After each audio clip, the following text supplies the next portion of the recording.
Everything that we do, we create.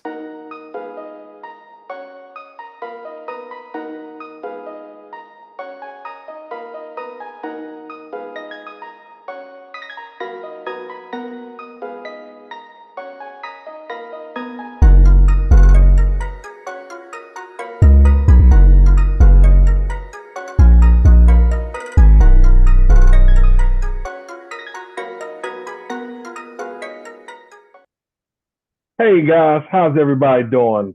Welcome to another episode of PTST, Provoking Thought and Seeking Truth. I am Darius, the Professor Wise, joined as always with my amazing, beautiful, wonderful cousin, Dr. Denise, the Truth Seeker O'Sullivan.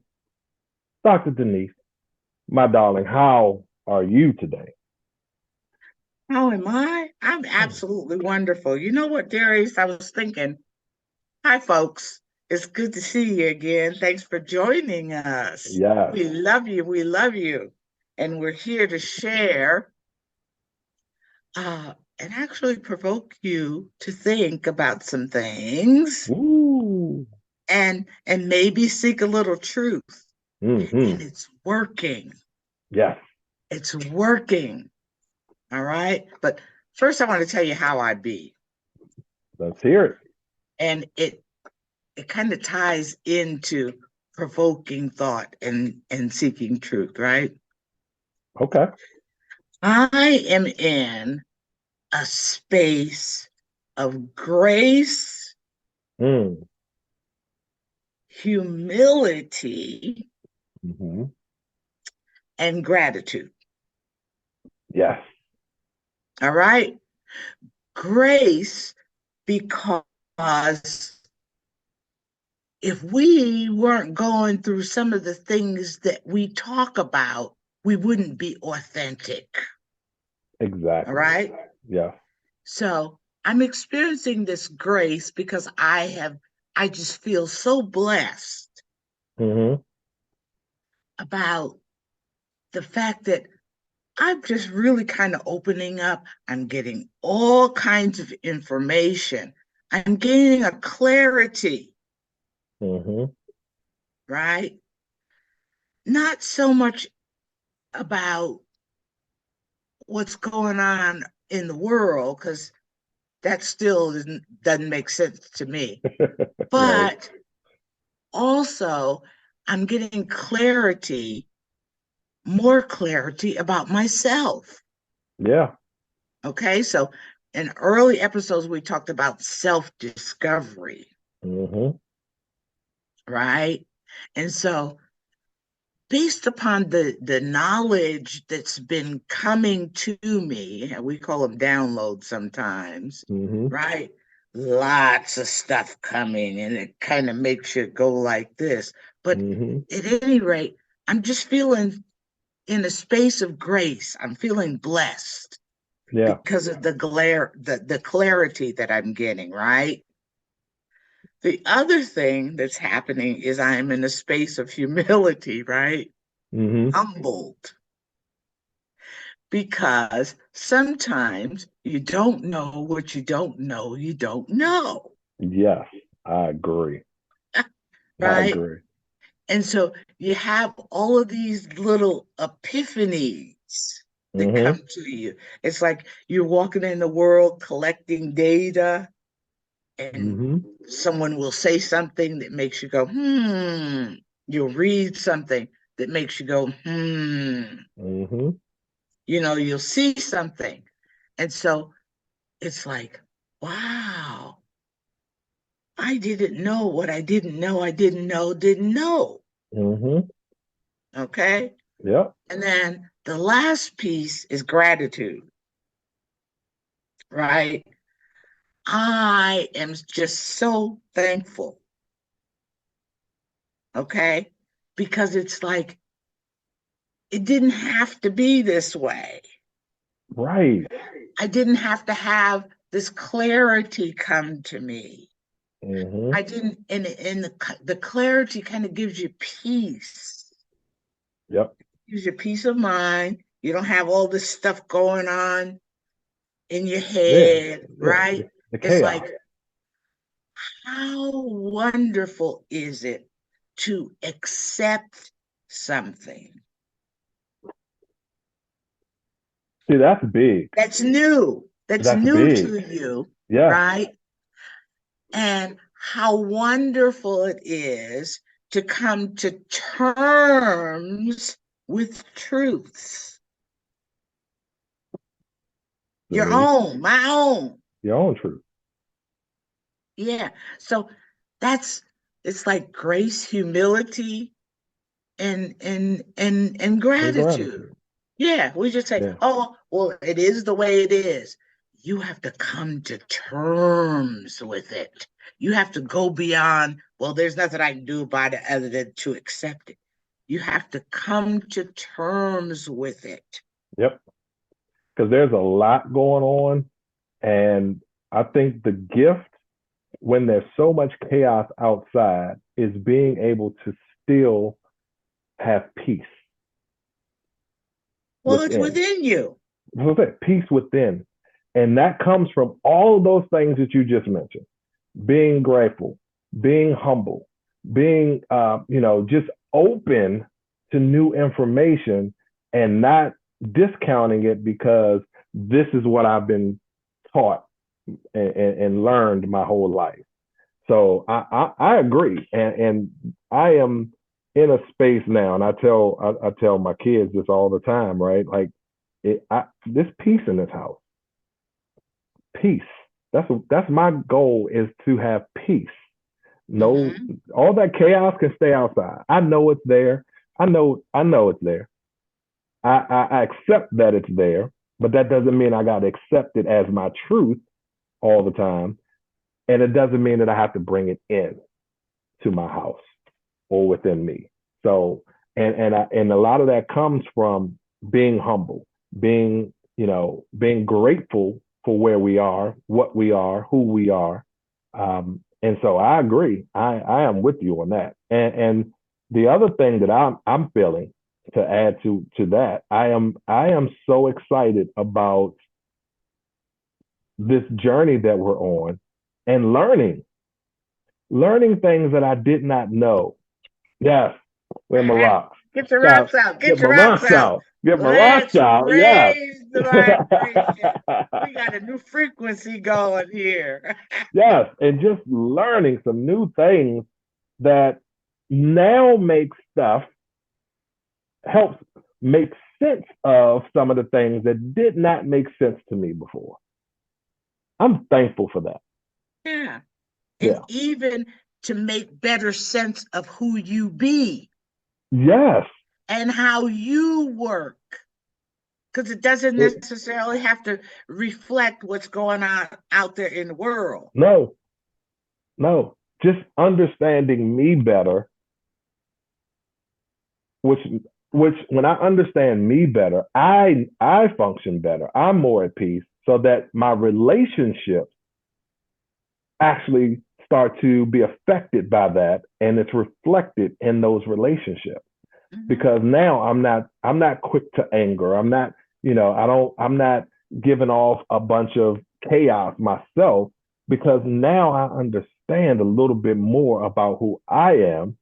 And what that does for me is that it puts me in a position where now I'm not going to allow those things outside of me to come in and affect me emotionally, where it takes me off of the point of who I am.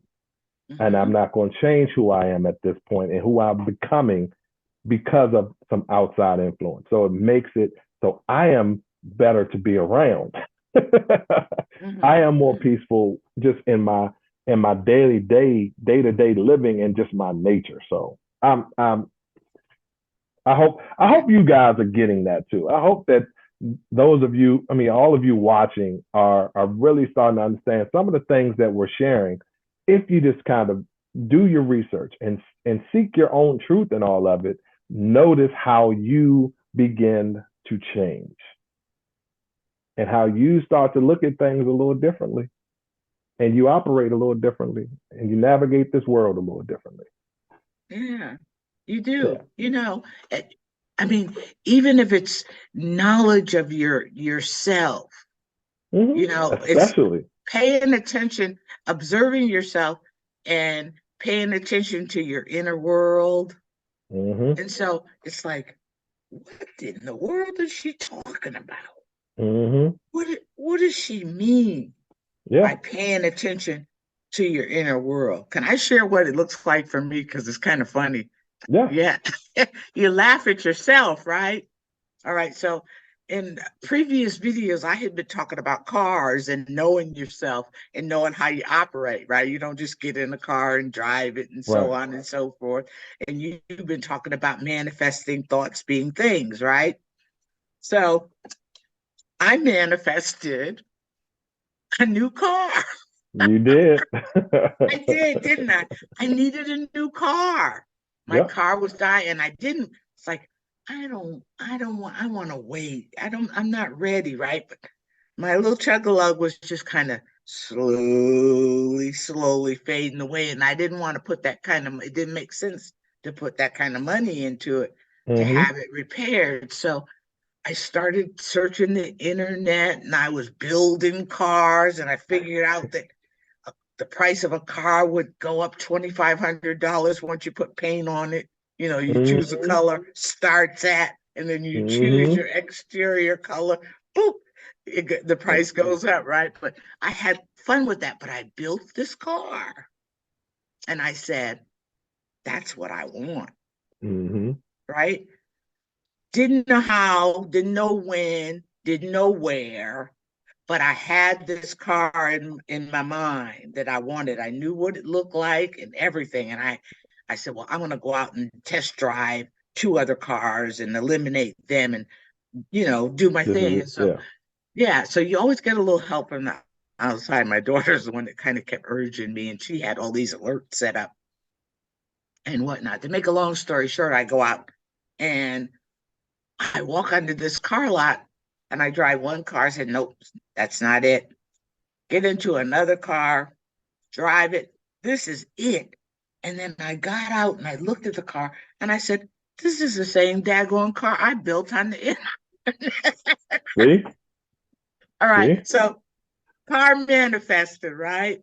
So then to continue the story, I'm always talking about paying attention to your cars, yourself and how you work, right? So I get this new car. I named him Biggie, by the way. And I just love Biggie. But at any rate, I spent a couple of days in the driveway reading the manual and turning things on and so forth and turning them off and figuring out how to work things. So I was coming from your house, Darius, when this happened. So now all this is in my inner world, right? And I knew I had to hang out with my kinfolk because I was feeling some kind of way. And I think I may have posted it on Facebook that I needed to hide my phone. Right. I was feeling some way about the badges because of something that when that incident in, was it Tennessee where they beat that, where the cops beat that man to death, that boy to death. Yeah. I was feeling some kind of way about the badges, and I said, I'm gonna go and hang out with my kinfolk, right? So I come over your house. You made me a drink, right? Cherokee and Blackfoot Indians can't drink. Inner world stuff, right? Laughing at yourself, knowing who you are. But I drank the drink, got in my car to go home.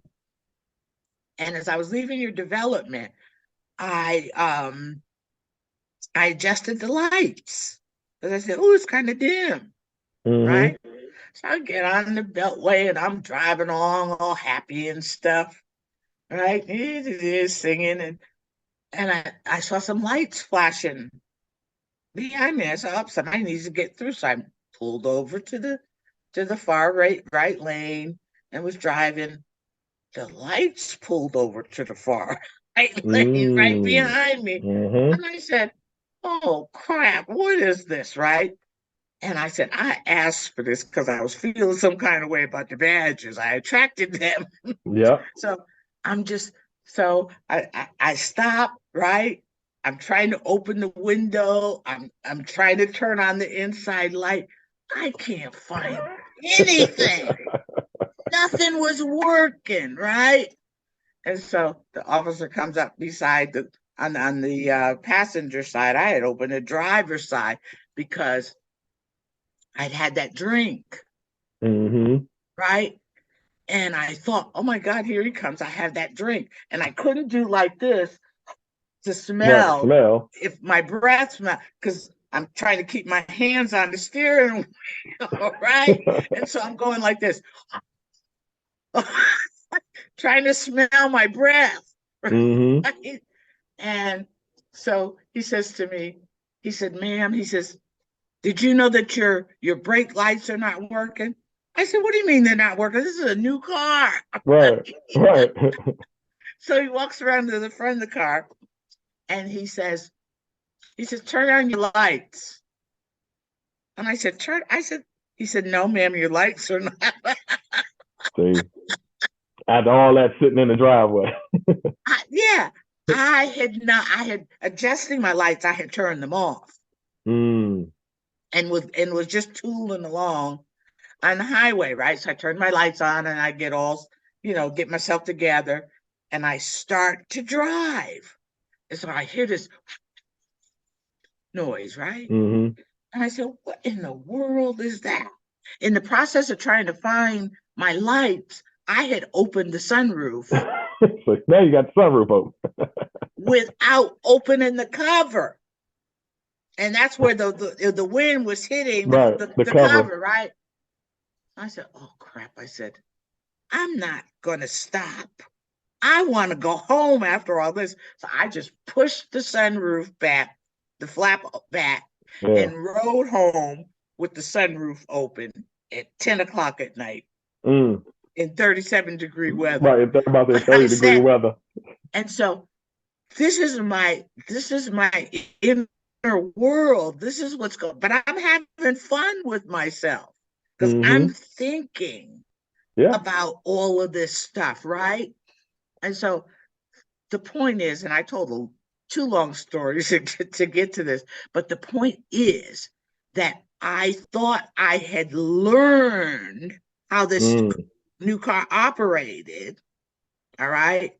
But when in the dark and not being able to see, I went into the same mode of operation that I would have with my old car. Yeah. I was trying to open windows and turn on lights based upon what I remembered from my old car. So I had never unlearned. Yep. You're still operating on that old programming. And so this is where we're at. Yep. All right. With provoking thought and seeking truth. Yeah. We're sharing things. If they resonate with you, good. Think about them. Yep. Stop yourself dead in your tracks. Yep. And say, and look at it from different perspectives. Right. Don't try to look at it based upon how the old car operated. You got a new car. Papa got a brand new bag. Yeah. Yeah. So it's like, so some of the stuff that we're presenting might sound a little far-fetched, but we'd like for you to think about it. Yeah. And say, okay? Because remember now, we're in a new era. We're in a paradigm shift. And we had talked about it. I think we talked about it from an astrological perspective. We did. In terms of the earth energy and the stars and so on and so forth, shifting and changing, and that we're moving away from a world order into another world order, another way of seeing things, another way of perceiving things. That old way is going out. It's dying. Yeah. Yeah. And there are things in this new era that are going to be revealed. I think I may have called it the apocalypse or something, which doesn't mean the ending, it means the unveiling. And it's a lot being unveiled right now. Yeah, but we're not paying attention to it because the way the system is designed so that we don't take time to think about things. We're on this treadmill and we're running through the world real fast. Yep. In order to survive. We go to work, come home, we work some more, we put the kids to bed, do whatever we got to do.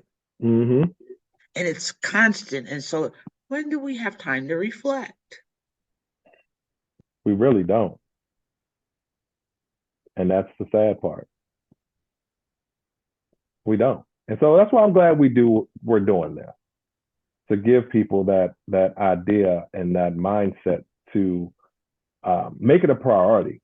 Hopefully that's what you all are doing, is make it a priority to have that time to reflect and think about some things a little differently and to pay attention. That is my big thing. I tell people all the time, Denise, is like, pay attention. Pay attention to what's going on inside of you. Pay attention to what's going on around you. Pay attention to just what's happening in your world. Pay attention, because there's clues, there's signs, there's things that are there that you just have blinders on and can't see, but they're there. And the notice, and when you notice them, it changes your perspective, and you figure out a little bit more about who you be and what's out there. Yeah. Actually, you can have fun. You can have fun with yourself. Oh, definitely. And laugh at yourself. Because, we're funny. It's like, look at what I just did. Right.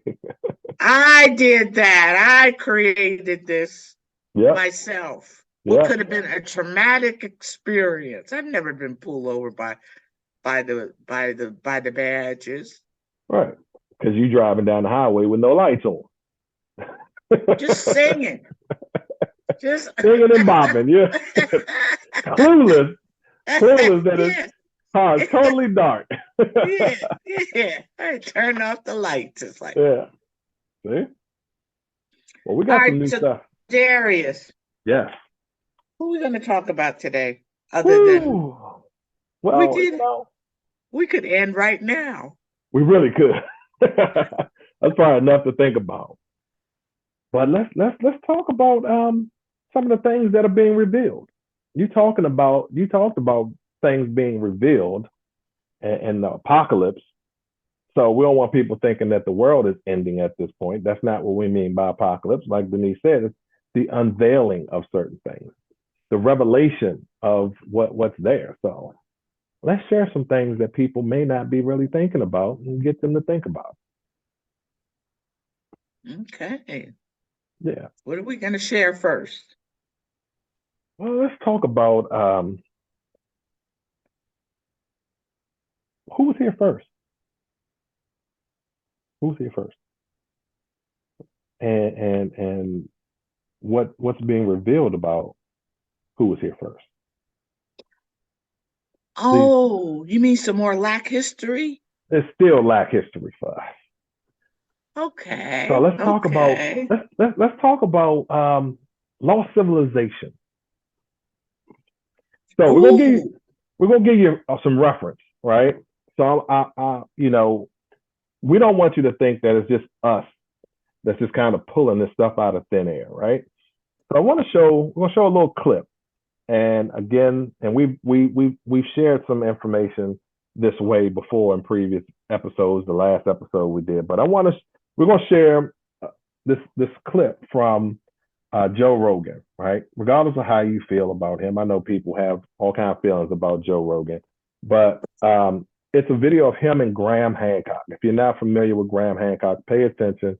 He does a lot of research, and he's I guess you would say he's an archaeologist and all that. But he's gonna talk about a difference of scientific discovery that has been kind of swept under the rug. So I'm gonna share this with you. Then Denise, we can come back and let's talk about it a little bit. Okay.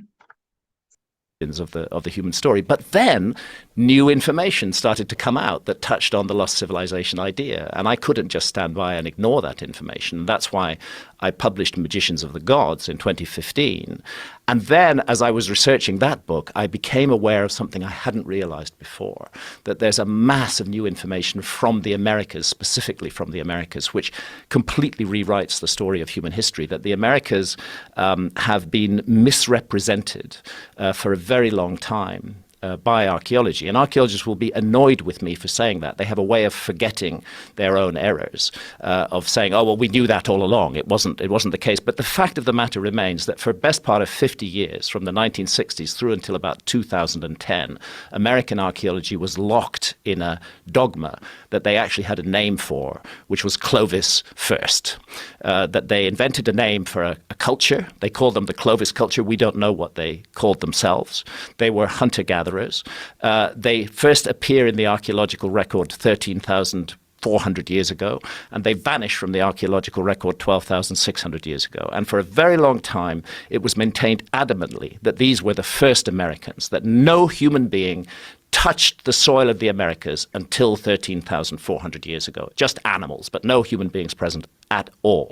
And any archaeologist who attempted to dispute that dogma, and I use the word deliberately, there should be no room for dogma in science, but any archaeologist who challenged that would face severe problems with his or her career. They would be mocked and humiliated at conferences, like an archaeologist called Jacques Cinq-Mars from Canada, who excavated in the Yukon. Humiliated at conferences, insulted, accused of making stuff up. Their research funding would be withdrawn. Basically, to challenge Clovis first was the end of your archaeological career. So naturally, very few archaeologists wanted to challenge Clovis first. What was this gentleman in the Yukon? What was his He's called situation? Jacques Cinq-Mars. And interestingly, the Smithsonian, just in 2017, did a big kind of mea culpa, a big admission about this, that everybody had got things wrong, that Jacques Cinq-Mars had been ruined by the Clovis first lobby, but he'd been right all along. Very interesting of what we've learned about the Americas. All right. But what do you know when this interview took place? Let me see. I think this was 3 years ago. 3 years ago. All right. 3 years ago. Mm-hmm. So 2020. In 2020. Mm-hmm. So he's saying then that we really need to take a look at the Americas. Mm-hmm.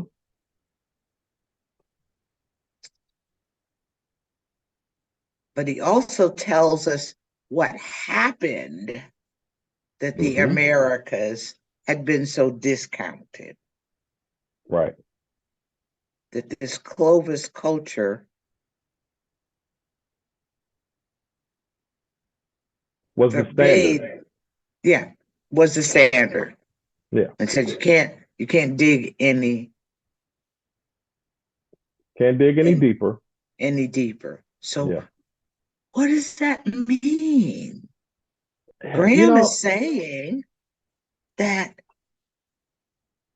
there were civilizations that existed in America long before. Long before. And he's suggesting then that they were lost civilizations or a lost civilization. A lost civilization. Yeah. Not just the United States of America, but all of the Americas. All of the Americas. North America, Central America, South America. South America. Mm-hmm. And I think we may have mentioned that before when we talked about when we did identity theft. Yeah. Yeah. Okay. All right. So, but it's also interesting that anytime you try to dig into that, or you know, archaeologists who try to go beyond that were blackballed, basically, and just discredited. So that's also an interesting piece to me. Why? well, because it's new information. All right. It's information that we're unfamiliar with. It's information that was developed based upon a paradigm or a narrative that we, as the melanated people of the world, did not write. Right, exactly. All right. Exactly. And so when you come up with any new information or anything that is outside of the current paradigm, then you're in trouble. Yeah. You suffer severe consequences. Please tell me. I know that I've been there in my profession. It's like there were certain words that I couldn't use when giving presentations. Like, here I am in the field of psychology, and when I use the word healing rather than evidence-based treatment, right? Right. That's a no-no. Somebody shakes their finger at me. That's a no-no. That's a no-no. You can't use the word healing. Remember now, this is evidence-based treatment, right? There are certain things that you can't say in meetings. There are certain things that cannot be discussed in academia. Oh, yeah. All right. Yeah, exactly. So I don't always trust academia, because if you come close to, and I'm sorry, all my colleagues out there, but if you come close or you want to talk about anything that is outside of the box, you have to, in order for your voice to be heard, it has to be sanitized. Yes. All right. To the point where you lose what it is you're actually trying to say, or you have to say it in code. Right. And pray that somebody has the ears to hear what you're really saying. Yeah, you got to hope that somebody's on that same frequency that you're on. Exactly. Same channel. Yep. All right. So what I learned to do was go to the grassroots for my information. It's like, I'm not going to go to the 1850 Census Bureau report to find out how many slaves there were in America, because I know that there's something underneath that could possibly make this an untruth. Right. And I think the big thing with that is disrupting the narrative that was created, so that there was a certain hierarchy that was created and put different people on different levels, right? So with this information, like with what Graham is talking about, he actually mentioned that if this is shared, the discoveries that have been made, the science that has been done, if this is actually shared, then we have to not only change the history that we know of the Americas, but now we have to change the history of the world. Could you play that? Yeah, did he talk about that part already? Yeah. He does. He talks more about it in that next step. So let's there's another clip that he talks about. I think it's 32 or 30. Yeah. So And this is what's so interesting to me, and I'm gonna find that here. Let me find that spot. But it's so interesting because if you have to do that, then what we've been told all our lives, and told, not only told, but who we've been told we are and have accomplished, is also changed as well. So let me share this. Before a broad general audience, hopefully in language that makes sense, an assembly of all the latest information that casts doubt on the story we've been told. Because my goodness, if archaeology is wrong about the story of the peopling of the Americas, if it's radically wrong, as it now appears to be, then our whole understanding of human history has to change. It's not just the history of the Americas, it's the history of the entire world. It has been an absolute article of faith amongst archaeologists that civilization began in the old world. And indeed, I have a book in my library called History Begins at Sumer. And it's by Samuel Noah Kramer, a very renowned archaeologist. And it's a good book, actually. But the argument is that this is where civilization began, in the culture that we call the Sumerians in Mesopotamia between the Tigris and the Euphrates rivers, and that it began about 6,000 years ago, and that civilization is entirely an invention of the old world and has nothing to do with the new world at all, because the new world was populated so late. This has been the argument, and this is the argument that now radically and suddenly begins to change, that the Americas, this enormous landmass, resource-rich, bountiful in every way, south of Minnesota, south of the ice cap, vast land areas that are bountiful, get into South America, Central America, South America, the Amazon, just huge areas of land that were very, very offered great potential for human occupation.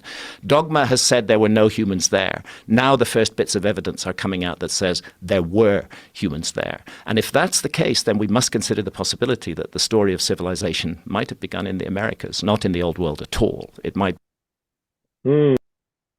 So, what does that do to the out of Africa theory? Well, it kind of sheds a different light on that. It kind of, does that make it that irrelevant? Does that make that story different? That who discovered the Americas? And one of the things that I always had, I always, even as a kid, right, in school, I always had an issue when they said someone discovered America or discovered the Americas, and when they got here, they were people. So we talked about earlier in the show, you know, with certain things, you start to learn some different things, other things start to make sense. Like, that never made sense to me. How do you discover something when there's somebody already here? So if that whole out of Africa thing has been challenged and scientifically proven to not really be true, why isn't that we're not sharing that more? Well, because it would change the entire. But wait a minute. Let's back up here. Okay. The mainstream is not sharing the information. Right. While things are happening behind the scenes. Yep. Remember I said I go to the grassroots now. Yeah. To jumpstart my information. They are not necessarily scholars with PhDs or letters behind their name, but I have been astounded by some of the brilliance that I see in some of these young brothers and sisters on YouTube. It's amazing. Talking about the electromagnetic field, talking astrophysics, talking about the actual lost civilizations and what that would mean Yeah. to humanity, what that would mean to, like you said, how we understand who we be. Yep. That right? changes that.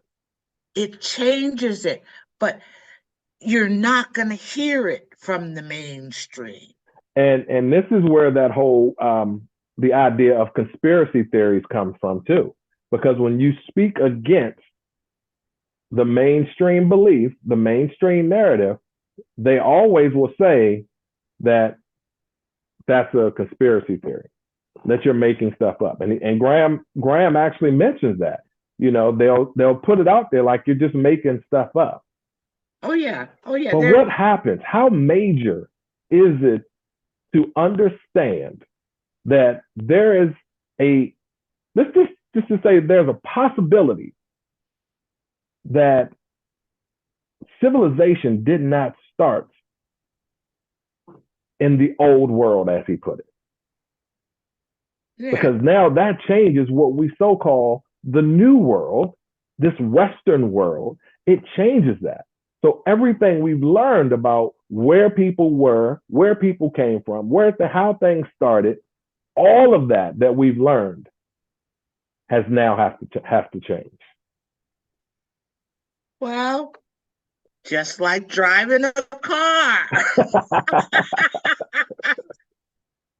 I mean, you learn something new, but when you're exposed to new information, you have to unlearn some things. Unlearn. But yep.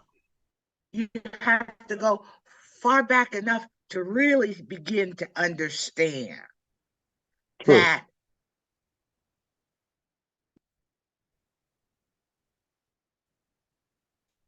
there's a good possibility that the world freezing up on me, Denise. is much okay. Maybe we're talking about stuff. Did that work?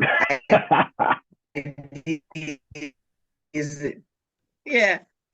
It's called the frequency shutdown. I am going to leave that in there because we've been listening to. They're listening to her. Like, nah, she can't get that out. Let's interrupt the frequency. So I'm just amazed at some of the information that's out there. Right. Yeah. I watch the grassroots stuff. Yeah. I go to Caramel Aha. I go to Dane Calloway. You know, I go to Billy Carson. I go to Rod Hayes. Yeah. Because they don't have to be unfiltered. I mean, they can be unfiltered. I'm sorry. They can be unfiltered. Yeah. But they come up with receipts. It's not stuff that they're just fantasizing about. Right. And so. And the beauty is, this is not to be a knock on anybody. See, that's the thing that I appreciate, is that it's fact. And there's receipts, like you said. So it's not that we've all been misled, not just a particular people or a particular group. Everybody has been misled. Everybody. And so we need to, the truth, knowing more about the truth would eliminate some of this black, white. Yes. It would eliminate a lot of the division. Yeah. Because it's all about, are we going to ever understand that you divide and conquer? Yep. And it's used to stay in power. We have to have people divided. We have to have people ignorant of the facts and the truth and how things happen. Because if not, then as people start to elevate their understanding, elevate their mind, elevate themselves, understand who they really be, it challenges what we've been told. It challenges what we've learned. And that means that there's a shift in the power structure. Well, there's a shift in the world order. Yes. But they're trying to distract us so we don't pay attention to that. I don't even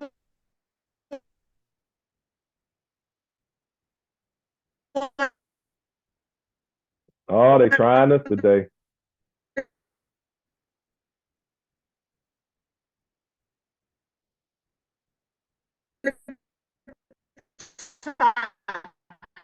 I'm talking about people, their mindset, so that we are in a space of what's it called? The critical masses understand, right? And so where your mind goes, your energy flows. Yep. I say it all the time. Right? And so even though this video, I mean, there's a video that he did that's 6 years old, and he's suggesting the same thing, right? But not as with such clarity as in this video, right? But the information is out there. Yeah. Seek it. We're presenting stuff to you that is not as far-fetched as you think. It's not mainstream stuff. Right. But it will be common knowledge in 10 years because the critical masses are going to push that information out. Yep. And not allow it to be swept under the rug again.